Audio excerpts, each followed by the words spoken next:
इन रंग बिरंगे फूलों के जैसे आपका भी जीवन महकता रहे और खुशनुमा रहे।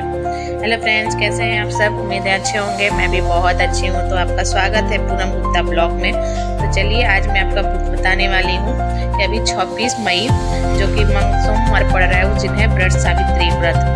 तो वो सभी व्रत हम लोग सारी सुहागनें, जितनी सुहागनें होती है वो अपने पति के लिए करती हैं। जिस तरह से तीज का व्रत सुहागनें करती हैं अपने पति के लिए, लंबी उम्र के लिए, उसी तरह वट सावित्री का भी पूजा किया जाता है। और ये जो वट सावित्री का पूजा विधि है बहुत ही ज़्यादा कुछ मुश्किल नहीं है, आसान है। आप इसमें क्या करना है, नए नए कपड़े आप पहन लो, महावर वगैरह पैर में लगा लो। इसमें कपड़े लाल, पीले रंग के, हरे रंग के, आपको जैसा अच्छा लगे वो पहने। इसमें सुहागनें क्या करती हैं, जो शादी का जोड़ा होता है वो भी पहनती हैं। जिसके पास है वो भी पहन सकता है ये। तो इस तरह से देखिए, जैसे कि मैंने यहाँ पे हरा पहना हुआ है और ये मेरी बगल में मम्मी है जो दोनों में ऑरेंज कलर पे पहना हुआ है। तो इस तरह से आप कपड़े पहन सकते हैं। फिर वट पूजा, सावित्री की पूजा के लिए आप मंदिर जाए, तब जहाँ पेड़ है ना, अगर वट वृक्ष है वहाँ पे, तो आप वहाँ पे भी जाकर पूजा कर सकते हैं। अगर वृक्ष नहीं आपके आसपास में है तो आप क्या करिए, एक ऐसा वट जो वृक्ष होता है वो आप अपने घर पे लाके एक गमला में या फिर बाल्टी वगैरह में करके उसको लगा के उसकी पूजा आप कर सकते हैं। आप दोनों तरह से कर सकते हैं। आपको अगर कहीं आसपास में है वृक्ष तो आप वहाँ जाके पूजा कर लीजिए, और अगर नहीं है तो आप घर पे पूजा कर लीजिए। तो मेरे हम लोग के तो बगल में है, तो देखिए यहाँ पे हम लोग ये पूजा करने चले आए हैं। तो यहाँ पे पूजा विधि बहुत ही आसान है। आप महावर, जो महावर होता है उससे, इसमें क्या होता है कि पेना लेते हैं। पंखा जो होता है उसमें क्या होता है, हस्बैंड का नाम, मतलब पति का नाम और पत्नी दोनों का नाम लिखा जाता है। और उसी पंखा से वट जो वृक्ष होता है उसको पंखा देके और फिर वो घर लेके आया जाता है। उसी से अपने पति को पंखा देके और फिर उसको प्रसाद खिलाया जाता है। ऐसा इसमें नियम है।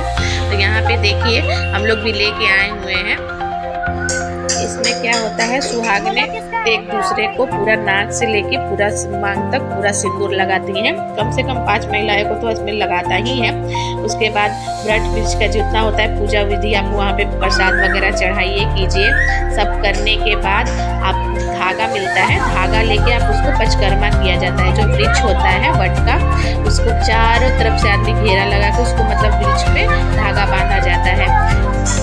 यहाँ पे मेरी माँ नाक से लेके पूरा एकदम मांग, पीछे मांग तक पूरा सिंदूर लगा देती है। उसके बाद हम लोग वृक्ष का जो होता है धागा लपेटना वो आरम्भ करते हैं। वो करने के बाद आपका जब सारा पूजा विधि हो जाए, दिया वगैरह दिखा लीजिए, फूल दीपत्ती जो भी आप ले गए वो चढ़ाइए, दिया हुआ दिखाइए।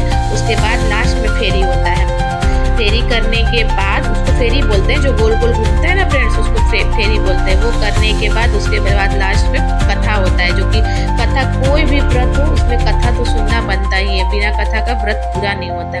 तो क्या होता है, उसके बाद हम लोग लास्ट में बैठ के पूजा करने के बाद लास्ट में कथा होता है, तो वो कथा सुनते हैं।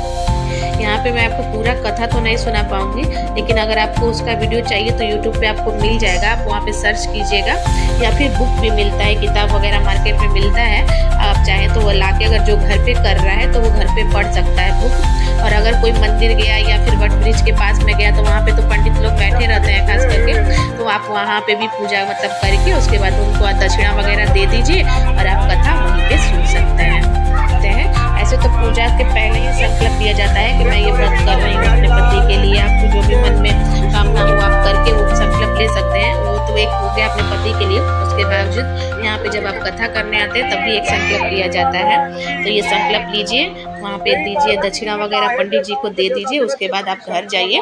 घर जाने के बाद जो पहला प्रसाद जो आप चढ़ाते हैं, लोटकी वगैरह में जल भर के उसके ऊपर में कोईचा जैसा करके भरा जाता है, तो वो करने के बाद आप वो जो प्रसाद होता है वो सुहागनें क्या कर लेके और अपने हस्बैंड को मतलब पहला प्रसाद उनको खिलाती है।